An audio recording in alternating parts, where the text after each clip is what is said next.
에펠탑과 함께 센강의 명물인 자유의 여신상입니다.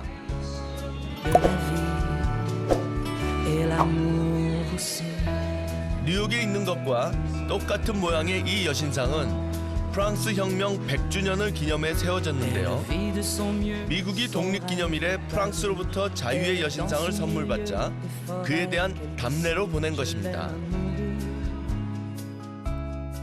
프랑스는 영국과의 경쟁 관계 때문에 미국이 영국으로부터 독립할 때 적극적으로 도와주거든요. 근데 그것이 결국은 프랑스 절대 왕정이 멸망하는 데 결정적인 기여를 합니다. 미국이라는 공동체가 탄생함으로써 왕이 없는 공동체가 존재할 수 있다는 사실을 보여준 거예요. 그리고 두 번째는 결국은 그 전쟁 때문에 프랑스는 재정이 파탄이 나는 거죠. 그러니까 아이러니한 것 같아요. 어쨌든 미국의 독립도 자유를 추구했고 프랑스 대혁명도 자유를 추구했던 거죠. 20세기를 거쳐서 21세기까지 우리에게 가장 중요한 정신적 유산인 자유가 이 도시, 이곳에서 태어났다는 것은 부인할 수 없는 사실이죠. C'est si bon de partir n'importe où, bras dessus, bras dessous, en chantant des chansons. C'est si bon de se dire des mots doux, des petits riens du tout, mais qui en disent long, en voyant notre mine ravie.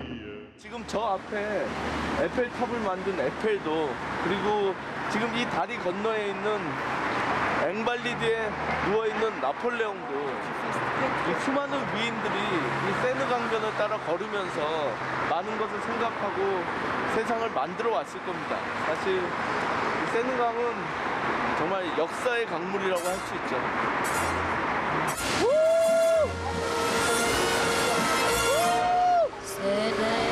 C'est de jour et nuit.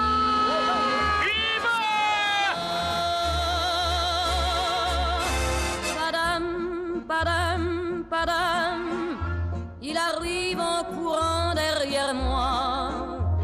Padam, padam, padam, il me fait le coup du souviens-toi.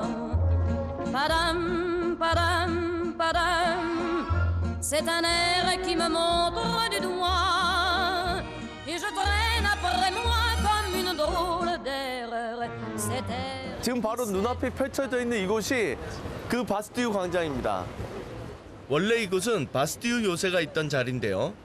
프랑스 왕정에 반대하는 세력을 가두던 감옥으로 사용하면서 절대 왕정의 상징이 됐던 곳이죠. 바로 이곳이네요. 인류 역사의 위대한 전환점이었던 프랑스 대혁명이 1789년 7월 14일 날 이곳에서 시작됐다라는 그 팻말만 남아있을 뿐 요새는 이제 사라졌습니다. 당시 프랑스 국왕 루이 16세의 무능함과 특권 계급의 탐욕으로 피폐한 삶을 이어가던 파리 시민들이 바스티유 감옥을 습격하면서 혁명의 불길이 치솟게 된 거죠. 사실은 이 자리에서 근대사가 시작된 거거든요. 근데 지금 그 장소에는 은행이 들어서고 지나가는 사람들 아무도 신경 쓰지 않아요. 그냥 무심히 스쳐 지나갈 뿐입니다.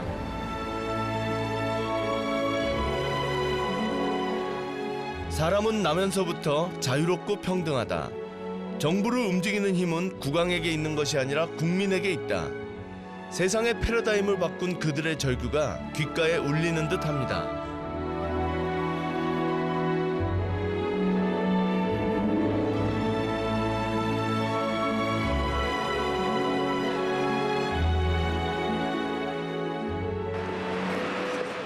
세상을 뒤바꾼 프랑스 대혁명을 잉태한 곳은 바로 이곳이었습니다.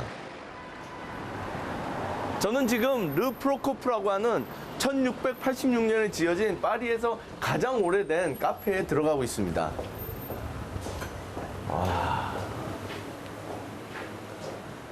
이 벌써 범상치가 않은 게 지금 이 나폴레옹의 모자입니다. 나폴레옹은 이곳에서 하루에 커피 10잔을 마실 정도였답니다. 모자는 커피값으로 두고 간 것이라는 전설 같은 얘기가 전해 내려옵니다. 제가 지금 들어가고 있는 이곳이 장자크 루소의 살롱입니다. 정말로 어떻게 보면 프랑스 혁명에 중요한 사상적 토대를 제공했던 사람인데 이 문의 좌우에 이 카페의 단골 손님들이었던 사람들의 명단이 쫙 있거든요. 세계 최초의 문학 카페였던 이곳은 프랑스 대혁명을 이끌었던 혁명가와 철학가, 문학가가 모여 그들의 생각을 나누고 공유했던 곳입니다. 정말 이 카페가 프랑스 대혁명과 관련돼서 중요한 역할을 했다는 걸 본인들이 이렇게 쫙 드러내고 있는 게 지금 보면 이 벽화에 나와 있는 것들이 프랑스 대혁명 당시에 어떻게 보면 혁명의 상징들입니다. 권력을 상징하는 도끼가 프랑스 민중을 대표하는 모자를 호위하는 듯한 이 문양은 민중이 권력을 갖는다는 혁명 정신을 의미하죠.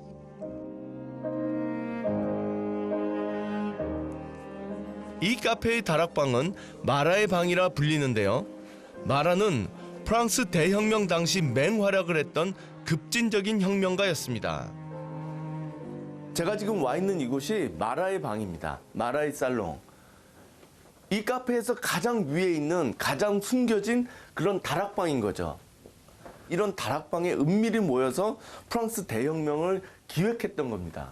왕정을 타도하고 자유와 평등을 획득하자라고 하는 자기들의 구호를 프린트물로 만들어서 파리 시민들한테 나눠주기 위한 그런 도구들이거든요. 왕이 없는 공화 정치가 바로 자유와 평등의 나라다 라고 주장했던 혁명가들.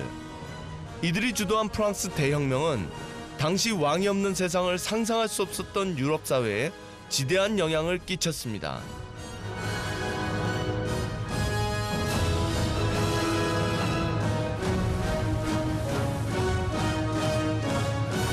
Je vous souhaite la bienvenue. Je vous emmène en cuisine pour goûter le coq au vin, comme convenu. Par ici. 프랑스 대혁명의 요람이라 해도 과언이 아닌 이곳에 오면 꼭 맛봐야 할 요리가 있답니다. 와인에 빠진 수탉이란 뜻의 꼬꼬뱅이죠.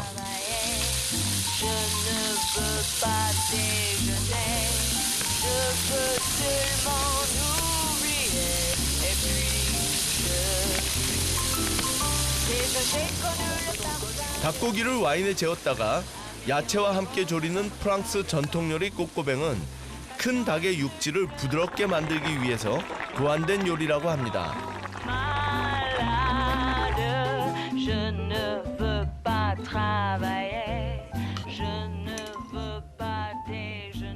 이 요리엔 재밌는 일화가 전해지고 있는데요.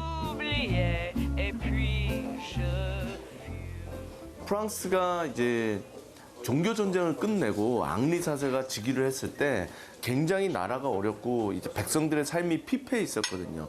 그때 앙리 사세가 내건 경제 정책이 일주일에 한 번씩 꼬꼬뱅을 먹을 수 있도록 하겠다. 일주일에 한 번씩 백성들이 고기를 먹을 수 있도록 하겠다.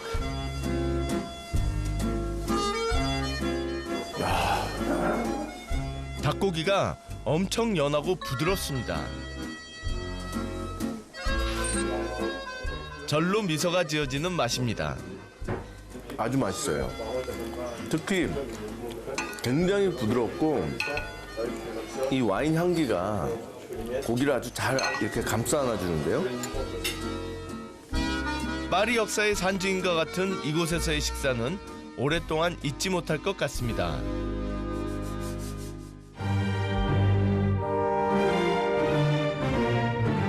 바스티유에서 시작된 프랑스 대혁명은 나폴레옹에 의해 완성되는데요. 스스로 황제의 자리에 오른 그는 이곳 노틀담 대성당에서 대관식을 치르죠. 우리에겐 빅토르 위고의 노틀담 드 파리로 익숙한 이 노틀담 대성당은 프랑스 고딕 양식의 걸작으로 꼽힙니다.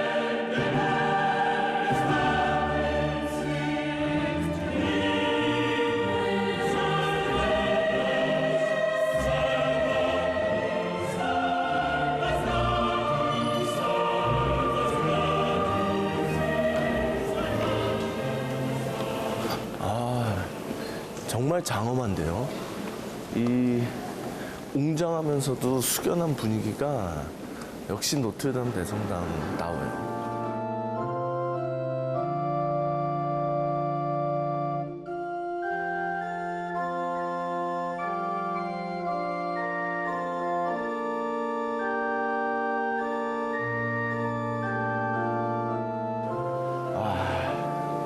이 성당은 정말 프랑스인의 심장이자 영혼이라고 할 수 있는 곳이거든요. 당연히 프랑스 역사에서 굉장히 중요한 이벤트가 많이 열렸는데 그 중에서도 가장 대표적인 것이 1804년 12월 2일 날 바로 이곳에서 열렸던 나폴레옹의 대관식입니다.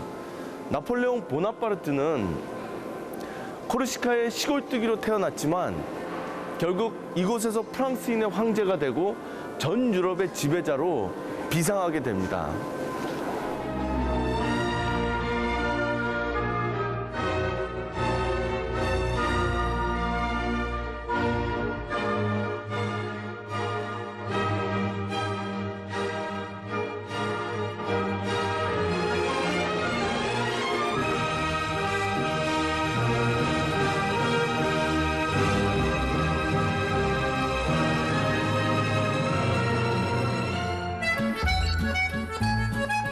코르시카 출신으로 황제의 자리에까지 오르지만 결국 유배지에서 쓸쓸히 생을 마친 나폴레옹. 그의 파란만장한 삶의 흔적들을 쫓아 베르사유와 말메종을 거쳐 퐁텐블로로 향합니다.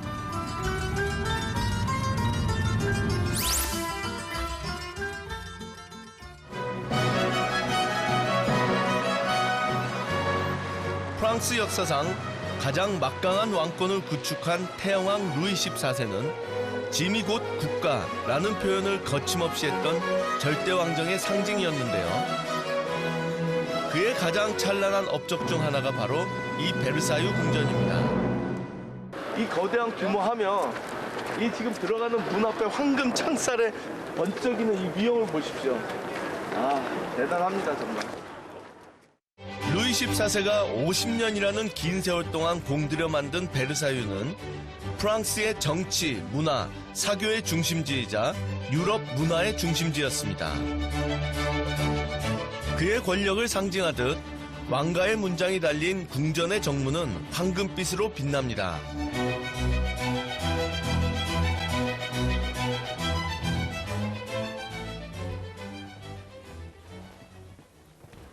아, 정말 이 방들의 화려함이라는 게 바로크적인 거대함과 로코크적인 섬세함이 합쳐져서 정말 대단하죠. 우리가 오늘날 서구식이라고 부르는 건축, 실내 디자인, 가구, 조명 등의 발원지가 바로 이곳 베르사유 궁전입니다. 아, 정말 화려한 방인데 이 방이 바로 왕비의 침실이네요. 그 유명한 마리 앙뚜아네트도 바로 이곳에서 잠을 잤다고 합니다. 여기 지금 마리 앙뚜아네트의 흉상도 있네요. 그녀는 베르사유 궁전을 얘기할 때 루이 14세와 함께 빠지지 않는 인물이죠.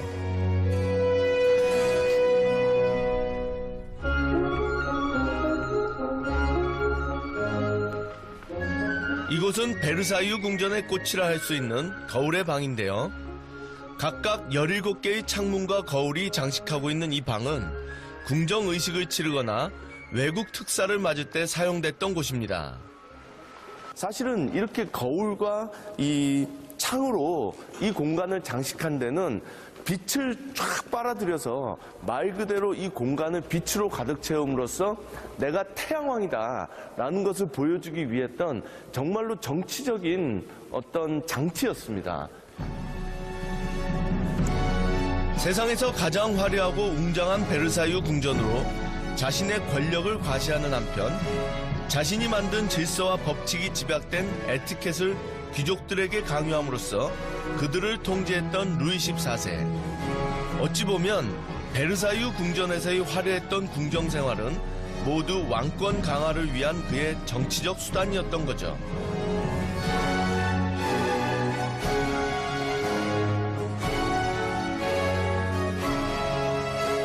이 세상에 영원한 건 없죠. 절대왕정도 정말 오래 지속되지 못합니다. 루이 14세가 죽고 나서 불과 74년 후에 프랑스 대혁명으로 무너지게 되거든요. 그 역사의 아이러니를 참 잘 나타내주는 방이 바로 이 거울의 방 옆에 있는 아폴로의 방입니다. 보면 루이 14세의 초상화와 루이 16세의 초상화가 같이 걸려 있거든요. 왕권 확립을 위해 부단히 노력했고 마침내 유럽 대륙에서 가장 강력한 전제군주가 된 루이 14세와 무능함과 우유부단함으로 절대왕정을 멸망의 길로 이끈 루이 16세. 결국은 상속되는 것은 왕관뿐이지 권력과 권위는 상속되지 않습니다. 그것을 만들어내는 것은 본인의 역할이거든요. 절대왕정의 치명적인 약점은 왕이 무능하다면 이 체제는 유지될 수 없다는 겁니다. 제 눈앞에 나폴레옹의 그 유명한 대관식 그림이 걸려 있네요.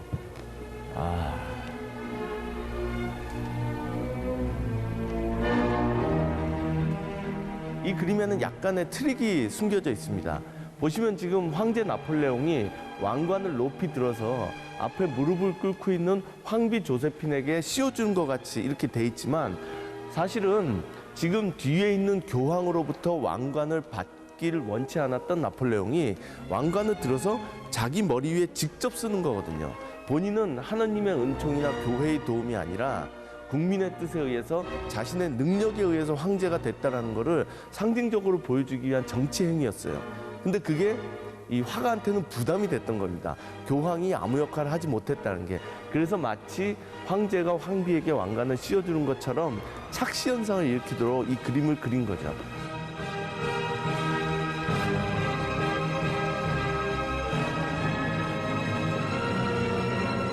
이 방은 베르사유 궁전 안에 있는 프랑스의 작은 역사 교과서 같은 곳입니다. 33개의 그림이 있는데 그중에 자그마치 7개가 나폴레옹과 관련된 것들입니다. 결국은 나폴레옹이 프랑스 역사에서 특히 전쟁사에서 차지하는 비중이 얼마나 높은지를 알 수 있는 것이 바로 이곳이죠.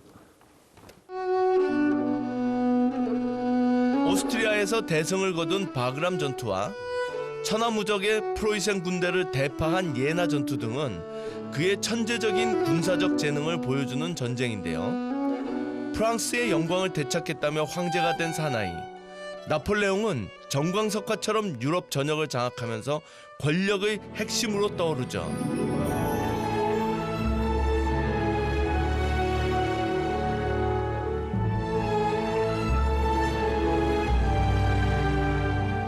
프랑스 절대왕정이 잉태한 요리를 맛보기 위해 한 식당을 찾았습니다. Hello. Hello, sir. Bonjour. Bonjour. Bienvenue. Welcome. Nice to meet you. 중국, 터키와 함께 세계 3대 요리로 꼽히는 프랑스 요리가 오늘날 예술이라고 평가받게 된 건 궁중 요리의 영향이 큽니다. 절대왕정을 꽃피운 루이 14세 때부터 화려해진 궁정 문화는 요리에도 많은 발전을 가져왔는데요. 그로 인해 프랑스 요리가 세계적으로 유명해진 거죠.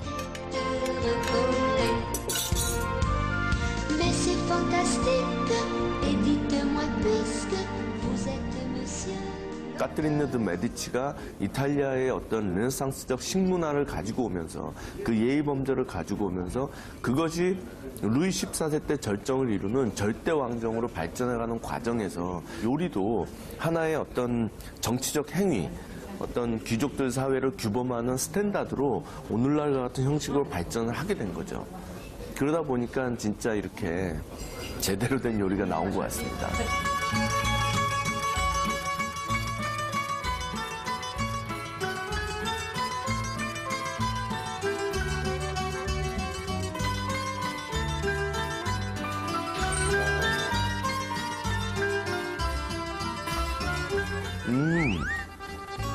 쫄깃쫄깃한 것이 씹을수록 고소한 맛을 냅니다. 유럽의 왕실들이 프랑스 궁정 문화를 선망의 대상으로 삼았던 이유 중 하나는 아마도 이 요리의 깊은 맛 때문이 아니었을까요?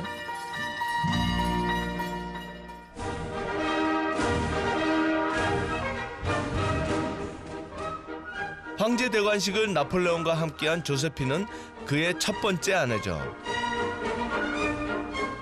세기의 사랑이라 불릴 정도로 열렬히 사랑했던 이들은 이혼하기 전까지 이곳 말메종성에서 행복한 나날을 보냈다고 합니다. 이야.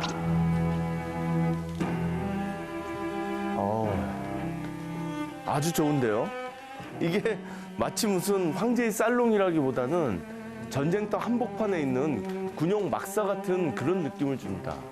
뭐 로마 시대라든지 카르타고 시대의 무구르들을 이렇게 쭉 그려놓고 또 이제 위에는 독수리 군기, 저것도 이제 결국 로마 제국의 상징이면서 나폴레옹 제국의 상징인데 저렇게 독수리 문양을 장식을 해놨네요. 정말로 로마라고 하는 제국을 추구했던 나폴레옹의 어떤 뭐 이상, 뭐 정치적인 목표 같은 게 이 방 안의 인테리어를 통해서 잘 나타나네요. 지금 요 앞에는 어머니와 그리고 부인이었던 조세핀의 초상화를 이렇게 쫙 걸어놨고요. 늘 등대처럼 나폴레옹의 길을 비춰줬던 어머니와 그가 평생을 사랑한 조세핀. 천하의 영웅 나폴레옹이 사랑한 여인들입니다.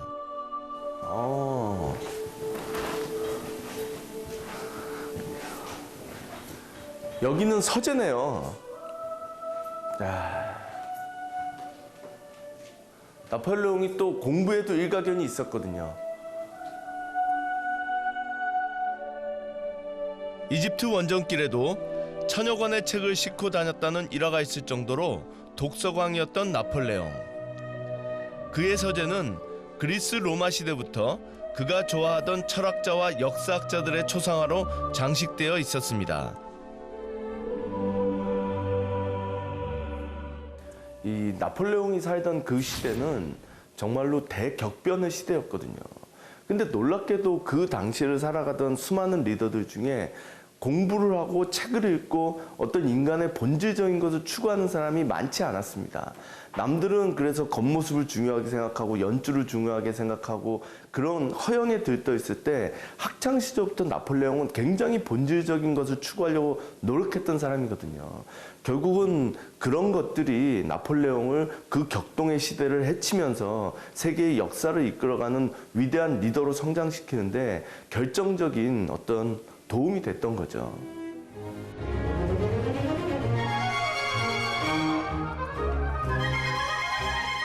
스스로 황제가 된 사나이, 영원한 영웅의 이미지를 갖고 있는 나폴레옹은 참 소박한 사람이었던 것 같습니다.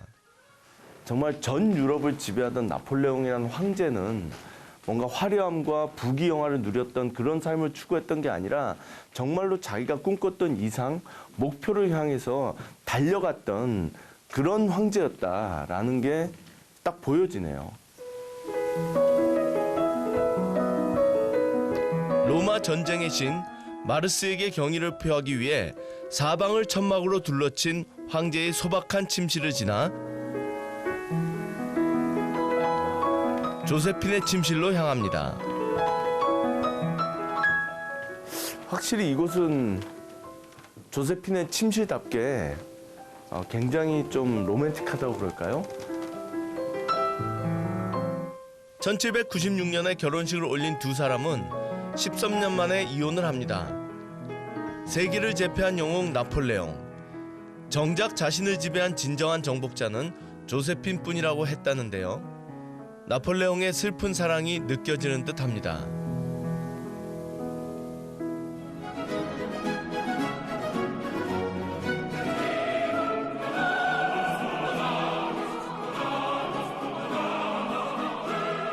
파리 남동쪽에 위치한 퐁텐블로 궁전. 베르사유 궁전이 만들어지기 전까지 프랑스의 왕들이 가장 사랑했던 궁전 중 하나였던 이곳에도 나폴레옹의 흔적은 남아 있습니다. 이 긴 회랑에는 나폴레옹의 가족 초상화가 걸려 있는데요. 그 중에서도 가장 눈여겨볼 그림은 역시 나폴레옹의 초상화입니다. 나폴레옹의 권력과 권위를 한껏 뽐내는 이 그림에는 자신이 가진 권력이 어디로부터 나오는지를 극명하게 보여주고 있습니다. 이 그림의 굉장히 특징적인 것은 나폴레옹이 본인의 권력을 상징하는 왕관이라든지 지팡이라든지 보주 같은 것을 보여주고 있는데 그 중에서 법전이 있다는 겁니다. 나폴레옹의 중요한 업적 중에 하나는 프랑스 대혁명이 가져다준 자유와 평등 그리고 재산권의 확보라고 하는 가치들을 법을 통해서 뿌리내릴 수 있도록 했다는 거거든요. 본인도 자신의 권력의 가장 중요한 근거가 법전이다라는 것을 이 그림을 통해서 보여주고 있는 겁니다. 나폴레옹의 업적은 전쟁의 승리보다 세계 3대 법전으로 뽑히는 이 법전이라고 할 수 있죠. 그리고 이곳은 바로 권력의 핵심인 왕좌의 방입니다. 지금 이 한가운데에는 나폴레옹을 상징하는 왕자가 놓여 있고요. 그리고 이제 대신들이 이곳에서 이렇게 등받이가 없는 의자에 꼿꼿이 허리를 세우고 서서 황제의 권력 앞에, 왕의 권력 앞에 자신의 몸을 숙였던 그런 공간입니다. 1804년 황제의 자리에 오른 나폴레옹. 그가 통치했던 10년 동안 프랑스의 국력은 절정에 이르게 됩니다.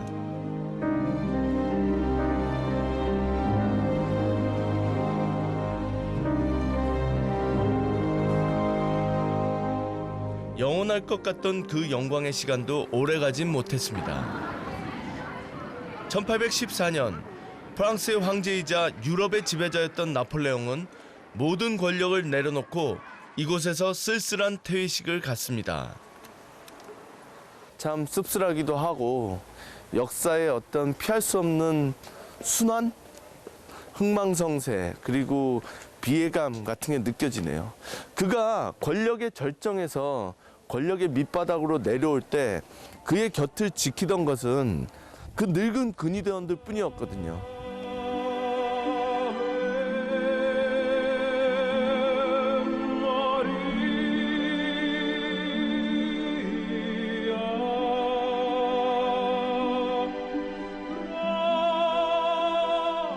러시아 원정 실패로 엘바 섬에, 워털루 전투의 패배로 세인트 헬레나 섬에 유배됐던 나폴레옹은 결국 1821년 파란만장한 생을 마감합니다. 이곳은 그의 유해가 안치된 앵발리드 교회입니다. 이야, 규모가 진짜 엄청나네요.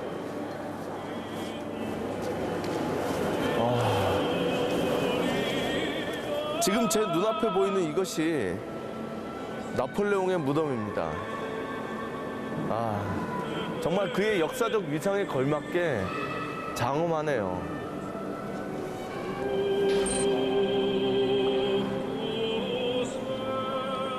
지금 그의 무덤을 둘러싸고 있는 수많은 여신상들은 승리의 여신상들입니다. 그가 유럽 전역에서 승리를 거뒀다는 것을 상징적으로 보여주고 있는 거죠. 그리고 이 바깥쪽 벽에는 나폴레옹이 거뒀던 수많은 업적들이 표현되어 있습니다. 정치적으로, 경제적으로, 사회적으로, 교육적으로 그가 얼마나 위대한 업적을 남겼느냐라는 게 잘 나타나 있죠. 1789년 시작된 프랑스 대혁명. 오늘날 근대 사회를 열었다고 하는 이 정치적 격변이 나폴레옹이라는 전설적인 지도자를 낳았고 그의 죽음으로 위대한 한 시대가 막을 내립니다. 역사를 넘어 신화로 남은 사나이 나폴레옹. 그는 떠났지만 그의 이야기는 역사가 계속되는 한 영원히 남을 것입니다.